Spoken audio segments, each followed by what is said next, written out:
오늘 우리가 함께 볼 하나님의 말씀, 오늘 함께 살펴볼 사사는 입다라는 사사입니다. 지난주에 기드온과 입다 사이에 소사사라고 여겨지는 두 명의 인물이 더 있는데, 소사사는 우리가 다음 주에 5명의 소사사를 한꺼번에 함께 다루도록 하겠습니다. 입다라고 하면은 딸을 제물로 바친 사건으로 잘 알려진 인물입니다. 그러면 어떻게 해서 자신의 딸까지 제물로 바치게 되었는지 오늘 말씀을 함께 살펴보겠습니다. 먼저 10장 6절에서 9절까지의 말씀을 함께 보겠습니다. 하나님 말씀입니다.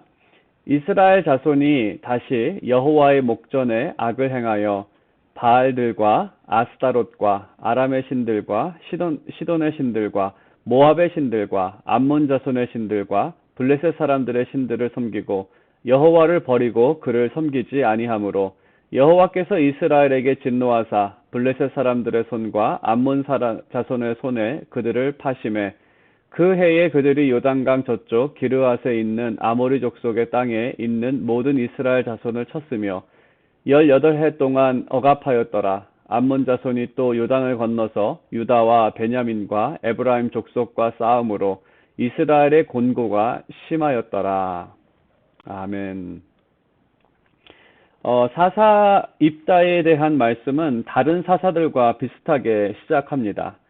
하지만 다른 점이라고 한다면 그들의 범죄가 커졌다는 점입니다. 입다 이전에 등장한 사사의 총 수는 7명입니다. 하나님께서는 그들을 통해, 그 7명의 사사를 통해 이스라엘에게 구원의 은혜를 베풀어 주셨습니다. 7을 완전수로 생각한다면 정말 7번의 용서와 구원은 완전한 은혜입니다. 하지만 그들은 여전히 하나님께 죄를 범하는데 6절에 기록되어 있는 것처럼 7개의 우상을 기록하고 있습니다. 바알, 아스롯, 아람 신들, 시돈 신들, 모압 신들, 암몬 자손의 신, 블레셋 사람의 신. 그래서 7개의 우상을 섬겼다고 말하고 있습니다. 그래서 문학적으로 이것이 의미하는 것은 하나님께서는 완전한 은혜를 베푸셨지만 그들은 그만큼 늘 하나님을 배반했다는 것입니다. 그래서 은혜를 받으면 받을수록 그들은 죄를 더 짓는 모습으로 등장을 합니다. 그래서 그들은 또다시 이방인들의 억압으로 여호와 하나님께 부르짖습니다. 하지만 이번에는 하나님께서 13절에 기록되어 있는 것처럼 내가 다시는 너희를 구원하지 아니하리라고 말씀하십니다. 여기서 하나님께서 이렇게 말씀하시는 것은 7번의 용서와 은혜가 아무런 소용이 없었습니다. 그래서 8번째 구원을 베푼다 한들 이것이 무슨 소용이 있겠느냐는 말입니다. 어차피 이 은혜를 가지고 너희들은 다시 죄를 범할 거고 또 이 은혜가 오히려 더 큰 죄로 돌아올 텐데 아무런 의미가 없다는 것입니다.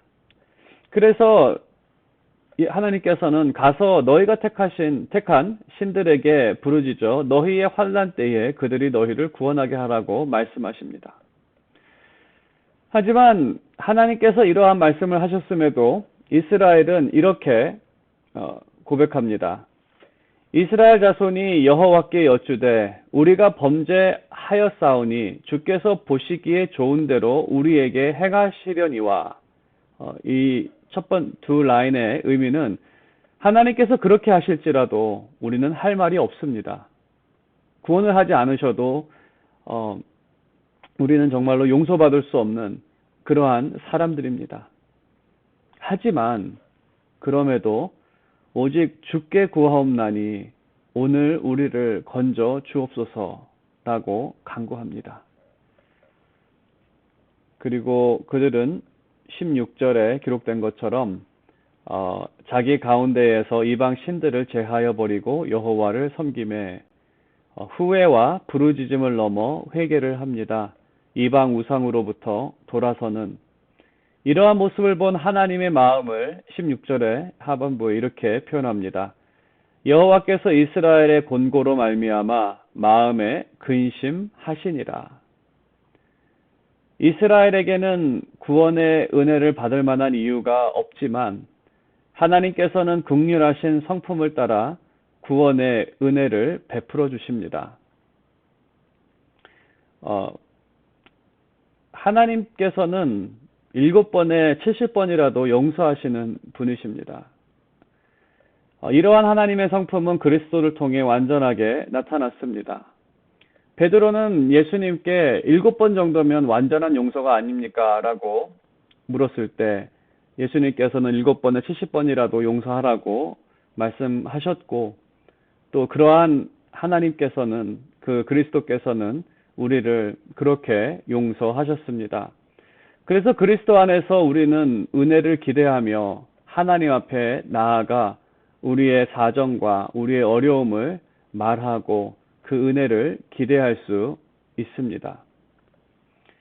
그럼 이제 이 구원의 은혜가 오늘 본문에서는 입다라는 사사를 통해서 베풀어지게 되는데, 그러면 먼저 입다라는 사사가 부름을 어떻게 받았고 그가 사사로 세워지는 과정을 살펴보겠습니다. 이 세워지는 과정은 이전 7명의 사사와 전혀 다르게 나타납니다. 6절과 7절 말씀을 먼저 보겠습니다. 입다에게 이르되 우리가 암몬 자손과 싸우려 하니 당신은 와서 우리의 장관이 되라 하니, 입다가 기르앗 장로들에게 이르되 너희가 전에 나를 미워하여 내 아버지 집에서 쫓아내지 아니하였느냐? 이제 너희가 환난을 당하였다고 어찌하여 내게 왔느냐 하니라. 이 장면은 그 기르앗에 있었던 장로들이 입다에게 와서 자신들의 장관, 좀 단어를 바꾸면 장군이 되어달라는, 어떤 군대를 이끌어서 그 전쟁터에 나가는 그러한 일을 맡아달라는 것입니다.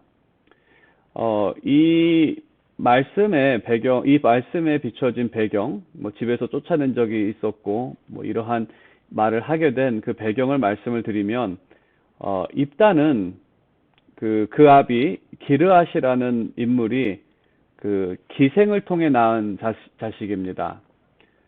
당시 배경에서 그 추측할 수 있는 것은 그 입다가 기생을 통해서 그 낳은 자녀지만 입다의 아버지가 입다를 입양한 것 같습니다.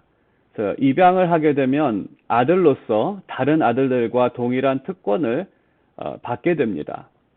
하지만 그의 아비 기르앗이 죽은 후에 입다의 다른 형제들, 그러니까 이복 동생들이겠죠. 이복 형제들이 입다를 쫓아냅니다. 너는 그 기생의 아들이기 때문에 아버지의 유업을 받을 자격이 없다라는 이유로 쫓아냅니다. 그래서 입다는 그 지역에서 쫓겨났고 본인에게는 어떠한 땅도 없었기 때문에 그 깡패들을 모아서, 성경에는 잡류들이라고 나오는데 거기서 말하는 이 잡류는 그 오늘날로 말하면 깡패들을 의미합니다. 산적이라고도 얘기할 수가 있겠고요. 그러한 사람들을 모아서 세력을 키웠고 나쁜 짓을 하면서 살았던 그러한 사람입니다. 산적에서 사람들을 빼앗은 그러한 일들을 했겠죠. 근데 암몬이 이스라엘에 쳐들어와서 어려운 상황에 처했을 때 장로들은, 그 장로들이라는 것은 그 이복 형제들이나 아니면 그 이복 형제 편을 들었던 그 사람들을, 그 동네 사람들을 말할 수 있습니다. 할 수 없이 입다를 찾아가게 된 것입니다. 그래서 우리가 읽은 이 7절 말씀, 입다가 기르앗 장로에게 이르되 너희가 전에 나를 미워하여 내 아버지 집에서 쫓아내지 아니하였느냐? 이제 너희가 환난을 당하였다고 어찌하여 내게 왔느냐 하니라. 이 말의 의미는 당신들 참 뻔뻔하다. 나를 기생아들 취급해서 그렇게 쫓아낸 적은 언제고, 이렇게 와서 어떻게 도움을 청할 수 있느냐. 그래서 8절에 그들은 이러한 제안을 합니다. 8절 마지막에 이렇게 해주면, 싸워서 승리를 주면 당신이 우리 기르앗 모든 주민의 머리가 되리라. 어떤 포지션, 자리를 주겠다는 것입니다. 다스리는 자리를 주겠다는 제안이죠. 이 여기에는 이러한 의미가 담겨져 있습니다. 우리 아버지가 주려던 그 기업을 너에게도 주고 또 장로 중 하나가 되어 주민들을 다스리는 자리를 주겠다는 것입니다. 당시는 이제 장로들이 다스렸던 시대라서 장로의 자리를 하나 주겠다는 의미죠. 9절에 보게 되면 입다는 확대해서 제안합니다. 만일 여호와께서 원수를 내 손에 넘겨주면 너희들의 머리가 되겠느냐? 그러니까는 자기가 그 장로들의 머리가 되는, 그러니까 왕이나 추장 정도로 생각할 수가 있겠죠. 그래서 장로들은 어쩔 수 없이 10절에 여호와의 이름으로 그 제안을 수용합니다. 여호와의 이름으로 입다가 원하는 그 자리를 약속합니다. 그리고 11절에 여호와 앞에서 자신들의 머리와 또 장군, 그러니까 머리라는 것은 우두머리죠. 우두머리와 그 장관으로 삼습니다. 군대를 이끄는 장군으로 삼게 됩니다. 여기서 여호와 앞에 아래였다는 것은 그가 어떤 경건적 행위를 행한 것이 아니라 예식적인 행위입니다. 이스라엘 사람들은 여호와 하나님을 섬겼기 때문에 어떤 예식에 따라서 행한 것인데, 이것은 마치 법원에서 진실을 말할 것을 하나님께 맹세합니까? 라는 질문에 동의하고 법원에서 증언하는 것과 비슷합니다. 그것은 당시 법원에서 본인의 어떤 신앙이 있던 없던 어떤 예식적 절차에 따라서 그러한 그 서약을 하는 것인데, 그런 것과 비슷한 서약을 한 것입니다. 그래서 당시 고대 근동 문화에서는 어떠한 신을 증인으로 세워서 서로 그 계약을 맺습니다. 그래서 오늘 본문은 서로가 약속한 일, 거래 성사를 위해 여호와 하나님을 증인으로 세워 계약 조건을 말했다는 것입니다. 나는 저 사람들로부터 싸울 것이고, 또 승리를 하게 되면 당신은 나에게 그것을 주라는. 그래서 이 말씀에서 우리에게 전달하는 것은 이 입다의 부르심은 이전과는 완전히 다릅니다.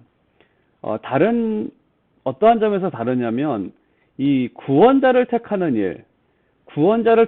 일을 오늘 본문에서는 장로들이 주도를 했다는 것입니다. 우리가 운니엘의 부름을 생각해 보면 3장 9절에 이스라엘 자손이 여호와께 부르짖음에 여호와께서 이스라엘 자손을 위하여 한 구원자를 세워 그들을 구원하게 하시니 그는 곧 갈렙의 아우 그나스의 아들 운니엘이라. 제가 파워포인트에서는 좀 강조를 위해서 하이라이트를 했는데 좀 이상하게 됐는데요. 아무튼 이 단어의 주어는 여호와께서입니다. 여호와께서 구원자를 세우셨습니다. 하지만 오늘 우리가 살펴본 본문에서는 구원 사역의 일꾼이 사람들의 거래를 통해서 정해졌다는 겁니다. 사람들이 이렇게 세우는 그러한 모습인 거죠. 그리고 여호와 하나님이 주도가 된 것이 아니라 여호와 하나님은 그저 그거를 지켜보고 있는 증인으로 그들이 세워버리는, 마치 여호와 하나님이 들러리 취급이 되는, 구원의 주도적인 역할을 하셔야 할 그 하나님께서 그 변방으로 밀려나는 그러한 모습이죠. 더 나아가 우리가 생각해 볼 것은 구원은 하나님께서 주시는 것이지 입다가 하나님을 움직여 베풀게 만들 수 있는 것은 아닙니다. 하지만 마치 자신이 줄 수 있는 것처럼 말하고, 또 사람들은 그거를 또 인정까지 해주는, 당신이 했기 때문에 당신이 왕의 자리를 받을 만한 그러한 그 생각을 하는, 그리고 이스라엘을 다스리는 자리, 그 사사의 자리를 장로들이 그들에게 줄 수 있는 것도 아닙니다. 이것을 하나님께서 주시는 것이지 장로들이 줄 수 있는 것도 아닙니다. 그래서 이 모습은 완전히 하나님은 변방에 밀려나 있고, 지금 자신들이 막 거래를 해가지고 구원을 하느니 왕의 자리를 주느니 이러한 이야기를 하고 있는데, 이 모습은 어떤 상황의 절박함과 개인의 욕망이 만들어낸 결과입니다. 이단이나 사이비의 특징을 우리가 생각해 보면, 좀 적용해서 말씀을 드리면, 이단과 사이비는 사람들의 절박함을 이용해서 하나님의 이름을 팔아 자신의 욕망을 채운다는 것입니다. 그러한 원리가 오늘 본문에서 등장을 합니다. 하지만 안타까운 것은 이러한 형태가 이단과 사이비에서만 일어나는 것은 아니라는 것입니다. 일부 기성교회에서도 신앙을 자신의 욕망을 채우기 위한 방법으로 사용할 때도 있다는 것입니다. 오래전에 그 동부에서 어떤 집회가 있었다고 합니다. 제가 좀 오래전에 설교를 통해서 들은 이야기인데, 그때 집회를 인도했던 강사가 이러한 말을 했다고 합니다. 오늘 당신이 2,000불을 헌금하면 당신의 자녀가 원하는 대학에 갈 것입니다. 카리스마적이고 정말 믿음직한 그러한 강사가 그러한 말을 했을 때 정말 헌금 시간에 적지 않은 사람들이 2,000불을 헌금했을 뿐만 아니라 그 집회가 끝나고 한 어머니가 강사를 찾아갔다고 합니다. 제가 그 액수는 정확하게 기억나지는 않는데 한 1,400불이라고 생각해 보겠습니다. 그 어머니가 이렇게 얘기를 했다고 합니다.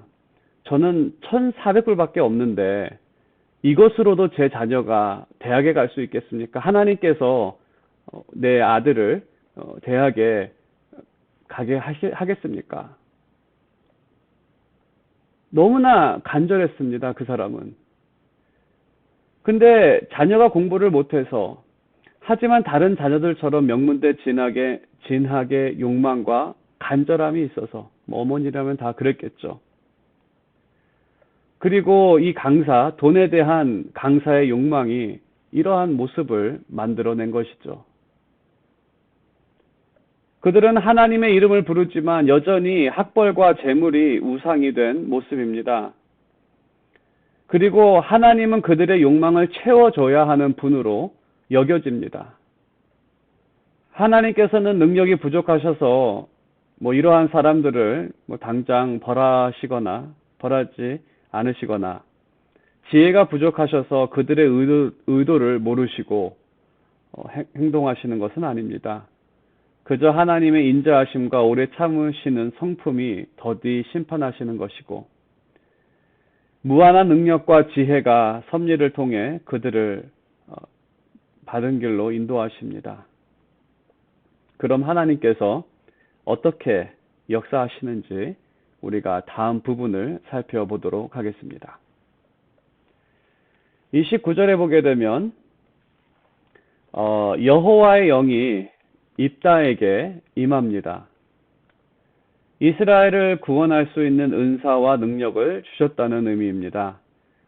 영을 지난번에도 한번 설명을 해드렸지만, 여기서 말하는 영이 임했다는 것은 하나님의 은사를 받았다는 것인데, 그렇다고 그가 하나님 앞에 경건하다는 의미는 아닙니다. 그저 그들을 구원할 수 있는 능력을 주셨다는 것입니다. 그리고 30절에 입다는 여호와께 서원을 합니다. 그리고 32절에 서원의 내용은 이렇습니다. 내가 암몬 자손에게서 평안히 돌아올 때에 누구든지 내 집 문에서 나와서 나를 영접하는 그는 여호와께 돌릴 것이니 내가 그를 번제물로 드리겠나이다 하니라. 그래서 이렇게 하나님께 서원을 합니다. 여기서 서원이라는 것은 공개적인 것입니다. 많은 사람들이 듣고 또 많은 사람들이 알게 된 서원입니다. 그 서원을 모든 사람이 들었다는 것은 무엇보다도 36절에 그 딸의 말에서 알 수가 있는데, 딸이 그에게 이르되 나의 아버지여, 아버지께서 여호와를 향하여 입을 여셨으니. 그래서 분명히 딸도 들었습니다. 입을 여셨으니. 그래서 이 공개된 것을, 근데 이 서원이 공개된 것인데, 네, 아무튼 여기서 말하는 서원이라는 것은 어떤 공개적인 측면에서 했다는 것을 알 수가 있습니다. 그러면 왜 서원을 했을까라는 질문이 생깁니다. 그에게는 이미 여호와의 능력이 있었습니다. 여호와의 능력이 있고 이미 승리를 할 수가 있는 상황이었는데 왜 이 서원을 했을까? 그 주석가들의 말에 의하면, 또 본문의 근거도 그렇지만 본문에서 찾을 수 있는 이유는 그 장로들과의 거래 조건 때문에 그렇습니다. 9절에 보게 되면은 이렇게 조건을 내걸죠. 여호와께서 그들을 내게 넘겨주시면 내가 과연 너희의 머리가 되겠느냐. 그것에 동의를 한 것입니다. 하나님께서는 자신을 통해, 그리고 자신을 통해서만 역사하신다는 증거를 사람들에게 보이기 위해 서원한 것으로 해석할 수 있습니다. 장로들이 제안한 우두머리가 되기 위해 그들의 원수를 여호와 하나님께서 자기 자신의 손에 넘겨주었다는 증거가 필요했기 때문에 그들이 보는 앞에서 서원을 한 것입니다. 자신의 욕망을 채우기 위한 서원입니다. 그리고 32절과 33절, PPT에는 없지만 입다는 큰 승리를 거두고 돌아옵니다. 그가 승리할 수 있었던 이유는 서원이 아닙니다. 그가 승리할 수 있었던 이유는 우리가 살펴볼 10장 16절에 있는 것처럼 여호와께서 이스라엘의 곤고로 말미암아 마음에 근심하시니라. 이스라엘을 향한 하나님의 긍휼과 신실함이 구원과 승리가 된 것입니다. 그리고 하나님께서 입다에게 능력을 주셨습니다. 하지만 입다는 이 구원이 자기가 베푼 것처럼 하기 위해서 그 하나님 앞에 서원을 한 것이죠. 하지만 그 승리는 하나님의 긍휼과 신실함의 결과이지 입다의 서원의 결과가 아닙니다. 34절에 입다가 승리하고 돌아왔을 때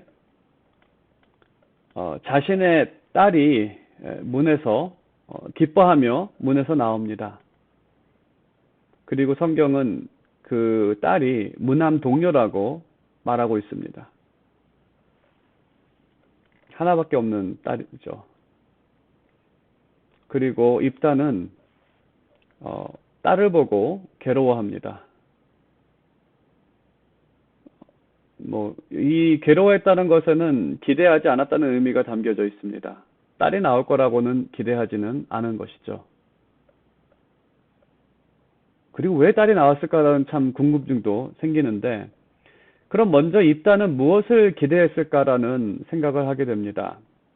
그 집에 있는 사람은 무남 동료이기 때문에 딸 하나, 아내, 그리고 당시에는 가축들도 그 집 안에 있었기 때문에 가축들입니다. 그러면 딸 아니면 아내를 기대했을까? 그것도 당연히 아닙니다. 왜냐하면은 그 서원한 내용을 보게 되면 직역하며 문을 나와서 나를 만나는 것입니다. 그러니까는 사람이 아니고 사실 것으로 되어 있고 또 남성형으로 되어 있습니다.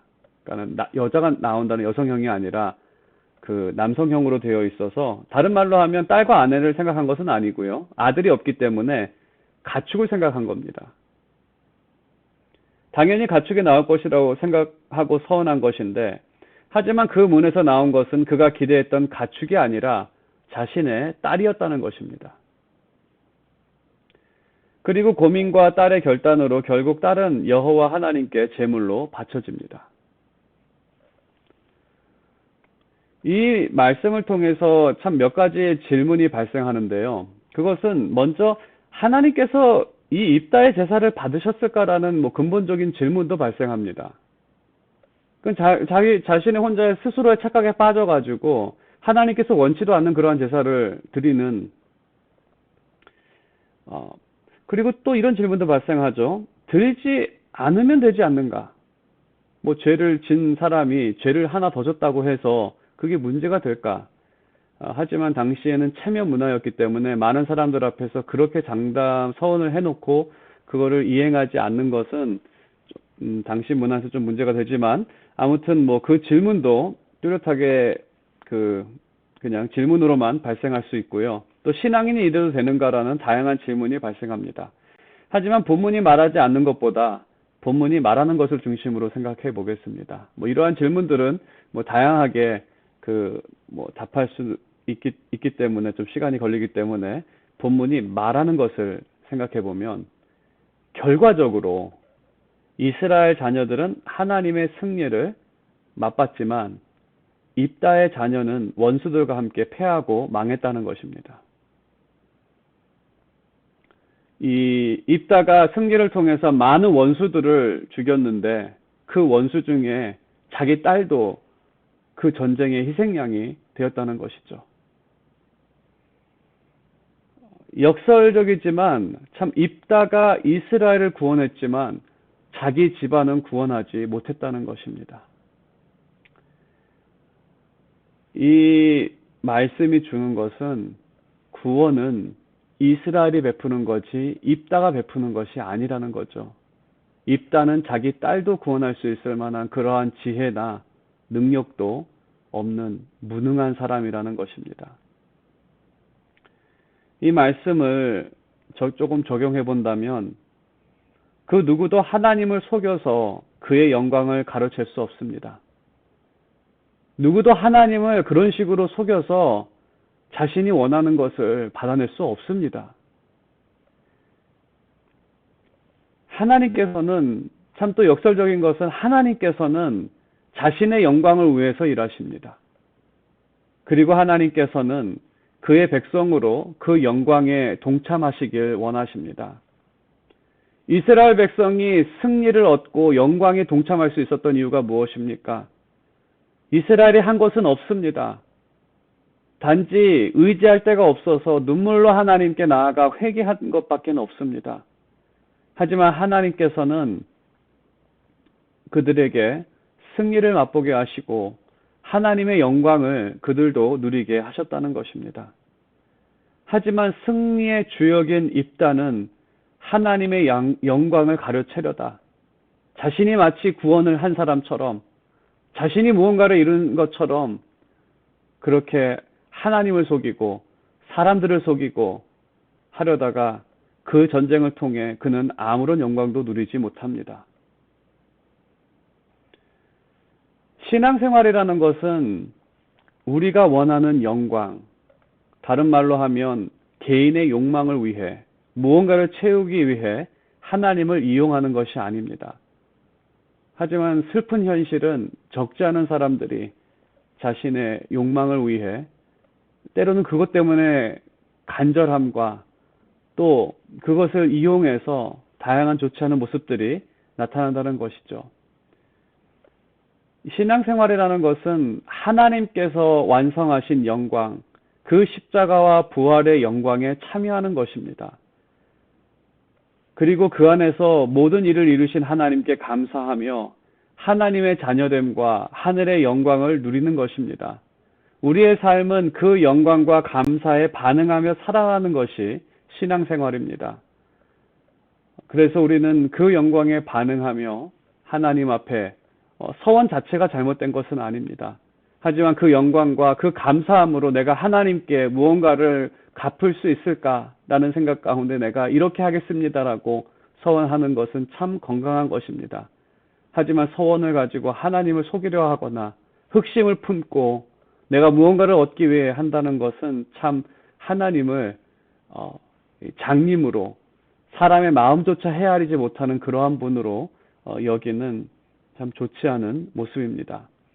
그래서 우리 모든 한인 장로교회 여러분들은 하늘의 참된 영광, 하나님께서 주신 그 영광을 누리며 또 어려움과 힘든 가운데 하나님께 기도하며 하나님의 은혜와 또 하나님께서 주시는 그 모든 은총들을 누리며 살아가는 그러한 여러분의 삶이 되시기를 주님의 이름으로 축원드립니다. 제가 이제 기도하도록 하겠습니다.